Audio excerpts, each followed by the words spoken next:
আরাফার দিনের রোজা এর ফজিলত অপরিসীম। নবী করিম সাল্লাল্লাহু আলাইহি ওয়াসাল্লাম বলেছেন, আরাফার দিনের রোজা যদি কেউ রাখে, আল্লাহর কাছে আমি ধারণা রাখি, আল্লাহর প্রতি আমার ধারণা হলো এই রোজার বিনিময়ে আল্লাহ তাআলা রোজাদার ব্যক্তিকে 1 বছরের পেছনের 1 বছরের সামনের অগ্রিম গুনাহ আল্লাহ তাআলা মাফ করে দিবেন। ইসলামের অন্য কোনো আমল এরকম পাওয়া যায় না যে আমল করলে অগ্রিম আল্লাহ সুবহানাহু ওয়া তাআলা গুনাহ মাফ করে দিবেন। আরাফার দিন রোজার এত ফজিলত যে পেছনের তো বটেই, সামনের 1 বছরের আল্লাহ সুবহানাহু ওয়া তাআলা ছোটখাটো গুনাহগুলো কি করবেন?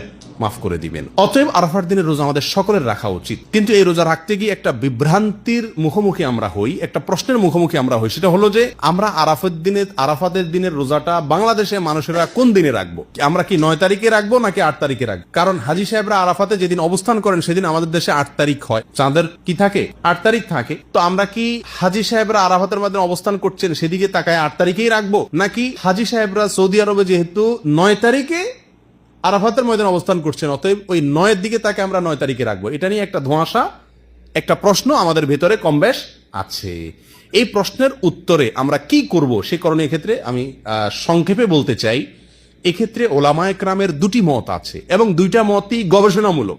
এর কোনোটাই কোনো হাদিস থেকে স্পষ্টভাবে সমর্থিত না, বরং উভয় মতই যার যার বুঝ এবং গবেষণা লব্ধ। কোনোটিকেই সঠিক বা ভুল এটা বলা বুদ্ধিমানের কাজ হবে না।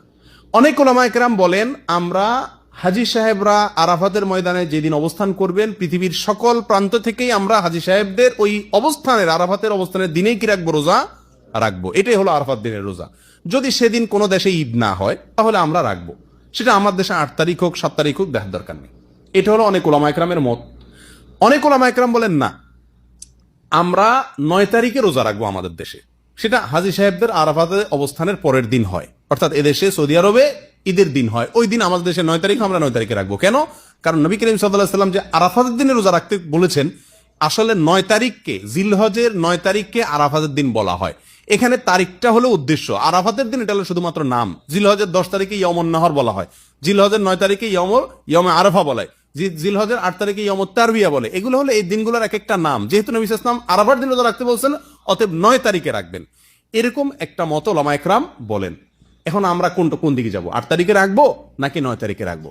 আমি বলি, যেহেতু কোনো মতের পক্ষেই সুস্পষ্ট কোনো হাদিস নাই, অতএব আমাদের জন্য সবচেয়ে যুক্তিসঙ্গত হলো দোনো দিন রাখা, 8 তারিখে এবং 9 তারিখে রাখা। কারণ জিলহজের 1 থেকে 9 তারিখ পর্যন্ত এর প্রত্যেকটা দিনই আমাদের কম বেশ রোজা রাখার চেষ্টা করা উচিত।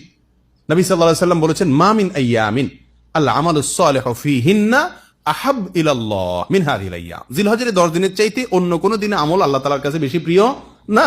এইজন্য উলামায়ে কেরাম বলেন যে এই 10 দিনের প্রথম দিনগুলো, ঈদের দিন বাদে প্রথম দিনগুলো প্রত্যেকটা দিনই কি রাখা উচিত? নফল রোজা রাখা উচিত।